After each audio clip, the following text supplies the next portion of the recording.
Hey guys, what's going on? It's Jesse Peterson back with you on JP Fitness, and today I'm just going to go over basically what I did this week or last week, excuse me, because this video is kind of old. It's actually a week old, but I'm going to show you what I did for a chest workout right after coming off of sickness. I ended up coming down with the flu, unfortunately, and it really hindered my weights as far as what I could tell anyway. So basically, what I'm starting out with here is just a simple warm up. A lot of shoulder dislocation movements, as well as a couple other things that you're going to see. But one thing you want to keep in mind here with the shoulder dislocation movements is to keep your core very tight. That's something I focus on a lot because if you don't keep the core tight, you're really not going to work the shoulder much, and you could cause injury to either your obliques or your back. One other thing I would also recommend, I'm not sure if I showed it in here, I don't believe I did, but I would recommend warming up the back as well.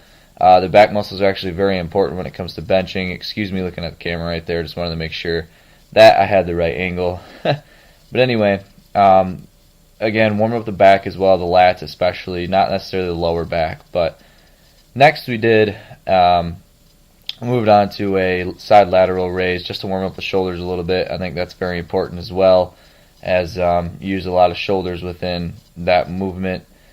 And another one that we did right here, as DJ Kali would say, is chest activation movement. Basically like a push-up, except you're standing up, just using the full force of the band. It's around 35 pounds of force right there on each arm. So, again, not really much, just to get the blood flow going. And then I also did some chest flies right here, as you can tell. I really like the chest flies better than I do the push-up activation because it seems to get more blood throughout the body, as well as put the stretch through the chest. So here I am warming up with the bar.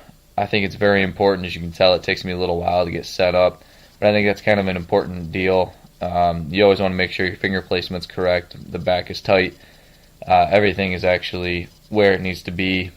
So I usually I will take up to a minute to get set up. I know that's a little excessive, but sometimes that's what I'll do. So here I am, finally benching, getting some quick reps in there to get the blood flow going, and then as you can see, I slow it down and explode. I think that that's very important, guys, to not only work on getting the blood flow, but to work on explosion as well. Treat the bar as though you would have your max effort on there, because if you don't, then your muscles will not be ready for the heavier weight.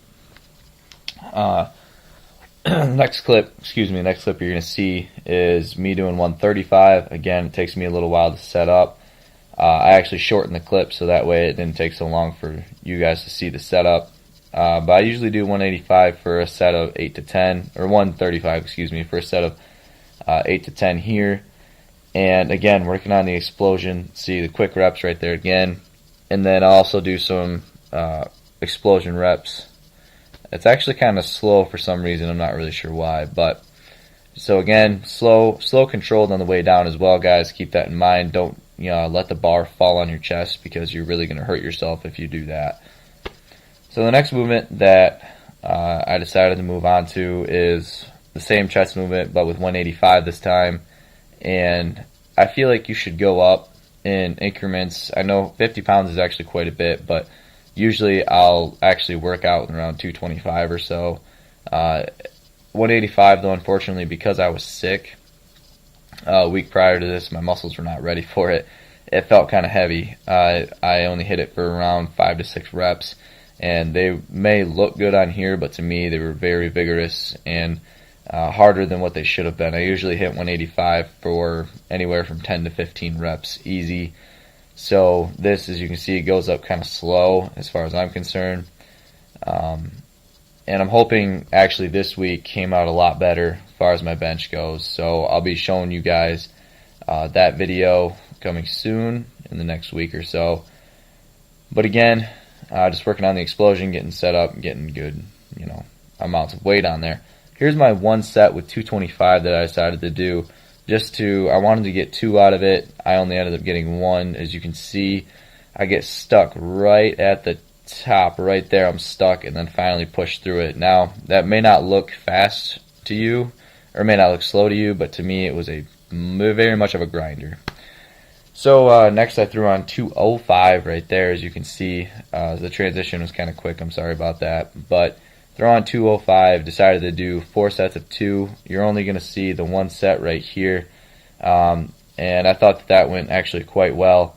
But keep in mind, guys, train on while you're sick. If it's from the head up, keep going. If it's from the chest down, just stop it. Don't train. So this is JP Fitness, and I'm going to get back to you guys as soon as possible. Thanks so much.